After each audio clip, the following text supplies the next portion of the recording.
Next topic हम लोगों ने पढ़ना है this is pattern of movement. मैंने आपको इस चैप्टर के शुरू में बताया था कि पैटर्न ऑफ मूवमेंट हमारे पास दो तरह का होता है, एक होती है मैस मूवमेंट और दूसरी होती है डिस्टिल्ड मूवमेंट।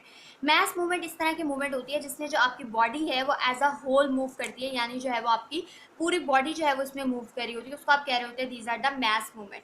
नेक्स्ट अगर हम बात करें तो होती है डिस्टिल्ड मूवमेंट, यानी इसका सिर्फ आपका एक बॉडी सेगमेंट यानी सिर्फ एक पार्ट ऑफ बॉडी जो है उसमें मूव कर रहा है, उनको हम कह रहे होते हैं डिस्टिल्ड मूवमेंट। नाम से पता चल रहा है मैस मूवमेंट बड़ी मूवमेंट है, मेन मूवमेंट है, उसको आप कह रहे होते हैं मैसिव मूवमेंट, और दूसरा है डिस्टिल्ड मूवमेंट। ठीक है, तो ये कोई सेपरेटली बुक में नहीं लिखा हुआ, सिर्फ एक पैराग्राफ है, तो हम लोगों ने इसको वहां से ही देख लेना। उसके बाद नेक्स्ट इंपॉर्टेंट टॉपिक है दिस इज टाइमिंग मूवमेंट। देखिए जब मूवमेंट हो रही होती है ना, तो मैंने आपको पीछे भी मोटर यूनिट के बारे में बताया था कि मोटर यूनिट जब आता है मसल फाइबर तक सिग्नल लेके आता है और फोर्स जनरेट होती है।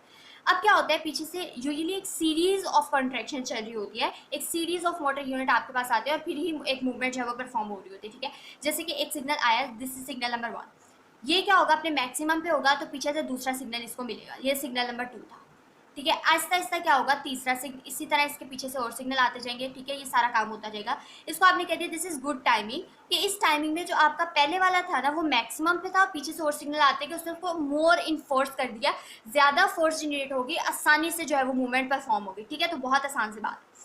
उसके बाद क्या है, टाइमिंग टू स्लो, यानी आपका जो सिग्नल नंबर 1 है ना, जैसे कि मैंने यहाँ पर एक शो भी किया हुआ है रफ्सा, सिग्नल नंबर 1 है ना, ठीक है, ये सिग्नल नंबर 1 आपने ज्यूम कर लिया, सिग्नल नंबर 1 था फुल अपनी पीक पे था, मैक्सिमम पे था, पीछे से तो सिग्नल उसको मिला ही नहीं, और अगर मिला भी तो बहुत देर से मिला, तो ये वाली जो सारी टेंशन थी ना ये क्या हो जाएगी, वेस्ट हो जाएगी। ठीक है, तो बुक में ये लाइन लिखी हुई है, there is a waste of effort if the timing is too slow.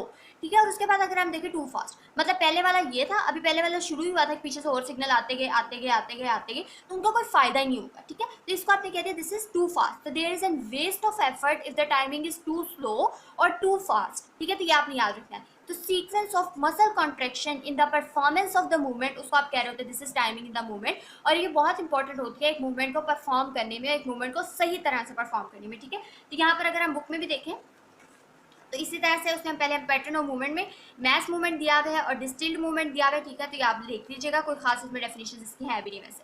उसके बाद टाइमिंग इन मूवमेंट, ये बहुत इंपॉर्टेंट टॉपिक है, ये तीनों ग्राफ्स आपने सीख लेना है। उसके बाद आपने इसकी डेफिनेशन और देख लें, there is a waste of effort timing is too slow और टू फास्ट। ठीक है, और उसके बाद अच्छी मूवमेंट क्या है जो है हमारे पास, वो क्या है, is at its maximum when the subsequent force is super model, यानी जो पहले वाली फोर्स है वो फुल मैक्सिमम पे हो और जो हमारी नई फोर्स आ रही है ताकि वो जो है वो उस पर कोई अच्छा इफेक्ट जो है वो शो कर सके। ठीक है, तो ये हमारे पास आता है।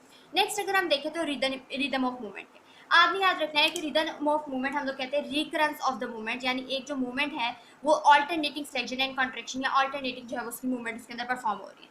अब रिदम ऑफ मूवमेंट जैसे जैसे डेवलप होता जाता है ना, तो मसल की रिलैक्सेशन होना शुरू हो जाती है। रिदमिक मूवमेंट जो है वो हमेशा रिलैक्सेशन इंड्यूस कराती है, इसके साथ साथ जो है वो इसकी वजह से फटीग भी जो है वो कम होना शुरू हो जाती है। फॉर एग्जाम्पल आपने देखा होगा कि कोई एथलीट है, ठीक है, जो पहले रनिंग कर रहा है, ठीक है, पहले रनिंग करता है, पहले 2-3 दिन उसकी जो लेग है वो बहुत ज़्यादा हार्ड होती है, बहुत ज़्यादा उसमें पेन होने लग जाती है। ठीक है, और आहिस्ता आहिस्ता आहिस्ता वो उस चीज़ का आदी हो जाता है और उसकी स्पीड भी इंक्रीज होना शुरू हो जाती है। बुक की एग्जाम्पल देखें ना, तो बुक में भी उसने हम लोग को इसी तरह के एक एग्जाम्पल दिया, हाइकर्स की एग्जाम्पल दिया कि हाइकिंग करते वक्त जो नाइव होते हैं, यानी जो शुरू में जिन्होंने हाइकिंग करनी होती है ना, वो जब जाते हैं तो उनके लिए बहुत ज़्यादा मुश्किल होता है, लेकिन आहिस्ता आहिस्ता जो लोग आदी हो चुके होते हैं, जो प्रोफेशनल होते हैं, उनके लिए तो बहुत आसान होता है कि वो जो है वो इजीली हाइकिंग जो है वो कर सकते हैं। तो यही चीज़ इसके अंदर जो है वो उसने लिखी हुई है। ठीक है, और उसके बाद वही कहा है कि हर मूवमेंट का जो एक नेचुरल रिदम होता है और हर इंडिविजुअल में जो है वो वेरी करता है, तो आपने ये कर लेना। उसके बाद nervous control of the movement, तो ये तो बहुत ही आसान है। क्या होता है, एक स्टिमुलस आता है, सेंट्रल नर्वस सिस्टम के पास जाता है, सेंट्रल नर्वस सिस्टम आगे से एंटीरियर हॉर्न सेल जो कि स्पाइनल कॉर्ड के अंदर प्रेजेंट हुए होते हैं उनको भेजता है सिग्नल, जो एंटीरियर हॉर्न सेल्स है वो आगे से एक मोटर न्यूरॉन को जनरेट करता है और वो मोटर न्यूरॉन एक मोटर यूनिट क्रिएट करता है और वो मोटर यूनिट किससे तक जाता है, आपके मसल फाइबर्स तक जाता है और एज अ रिजल्ट आपका जो मसल है वो कॉन्ट्रैक्ट कर जाता है।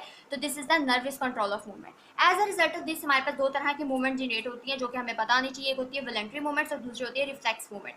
वॉलंटरी मूवमेंट इस तरह की मूवमेंट हो रही होती है जिस दौरान कि आपका जो मूवमेंट है वो आप खुद परफॉर्म कर रहे हैं, एक्टिवली आपकी मूवमेंट परफॉर्म हो रही है। रिफ्लेक्स मूवमेंट इस तरह की मूवमेंट्स होती हैं जो आप जो है वो अनकॉन्शियसली मूव कर रहे हैं as a result of your reflex action या रिफ्लेक्स आर। फॉर एग्जांपल आपने किसी भी हॉट ऑब्जेक्ट को टच किया और आप फौरन से अपने आर्म को पीछे लेके जाती है, तो this is called a reflex movement. और वॉलंटरी मूवमेंट जो कि ऑब्वियसली आप खुद जानबूझकर अपने कंट्रोल में रहकर मूवमेंट कर रहे होते हैं, तो आप वॉलंटरी मूवमेंट कह रहे होते हैं। और बुक में अगर हम देखें तो सीक्वेंस और रिदम ऑफ मूवमेंट की भी मैंने आपको बता दी डेफिनेशन, एग्जाम्पल आप कर लीजिएगा। अच्छा, रिदम मूवमेंट में एक और एग्जाम्पल है आपके इंस्पायरेटेड एक्सपायरेटेड मसल की। ऑब्वियसली आप सांस रोजाना लेते हैं तो उसकी आपकी एक आदत है, वही इसके अंदर उसने बताया हुआ है। और नर्वस कंट्रोल ऑफ मूवमेंट में वही एंटीरियर हॉर्न सेल स्टिमुलेट होंगे और उसके बाद जो है वो सारा सिग्नल आएगा। ये मैंने एक सीक्वेंस में यहाँ लिखा है, आप भी जो है इसको कर सकते हैं।